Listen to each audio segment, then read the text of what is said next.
আসলে হচ্ছে কি আমরা যেহেতু আমরা অ্যাডাল্ট এখন, তো আমাদের একটা পার্সোনাল লাইফ আছে। তো সেক্ষেত্রে হচ্ছে আমরা হচ্ছে রেস্টের দিনে যে কোনো সময় মন চাইলে কফি খেতে বন্ধু বান্ধবের সাথে সবাই আলাদা করতে পারি, এটা স্বাভাবিক।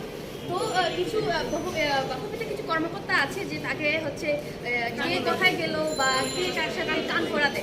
তো এটা হচ্ছে আমাদেরকে সে কোচ হচ্ছে মাঠে গিয়ে আমাদেরকে হচ্ছে এইসব বিষয়ে কথা বলে, ইভেন আমাকে হচ্ছে মাঠে এই কথার জন্য হচ্ছে আমি নাকি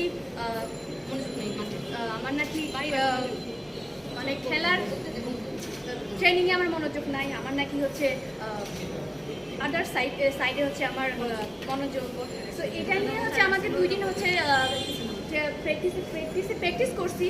2 দিন হচ্ছে আমরা যখন নেপালে যাব, সো এক সপ্তাহ আগে হচ্ছে আমরা 11 ভার্সেস 11 খেলতাম। তো প্রত্যেকটা ট্রেনিং হচ্ছে আমি 11-এ খেলতাম। তো ওই 2 দিন একদিন আমাকে হচ্ছে মাঠে নামাইনি, আমাকে মাঠে নামাইছে। তারপরে আমি পরপর হচ্ছে 2টা মিসপাস করছি। মিসপাস করা হচ্ছে পার্ট অফ গেম, এটা হতেই পারে, স্বাভাবিক। তো আমি কেন মিসপাস করছি? আমার নাকি মনোযোগ নাই, আমার সাথে সাথে মাঠ থেকে উঠাই নিল। Okay fine. তারপরে হচ্ছে 15 মিনিট গেল, যাওয়ার পরে আমাকে হচ্ছে মেরুন আপু আবার চেঞ্জিংয়ে নামানো। তো মেরুন আপুকে বলতেছে যে উঠে কেন নামানো, পরে সাথে সাথে আবার আমাকে হচ্ছে মাঠ থেকে নামানো।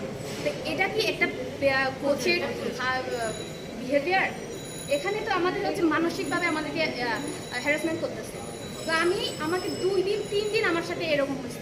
তো আমি যখন চাপে যাব, আমি অনেক মেন্টালি একটা যে চাপে ছিলাম। আমি আসলে এই কি বলবো, আমি যখন আসলে ওই কাজটা হয়েছে, যার সাথে আসে বুঝি। ঠিক আছে, আমরা একাত্মতা পোষণ করেছে যে আপা আপনারা যেটা বলছেন আমরা আপনাদের সাথে একমত।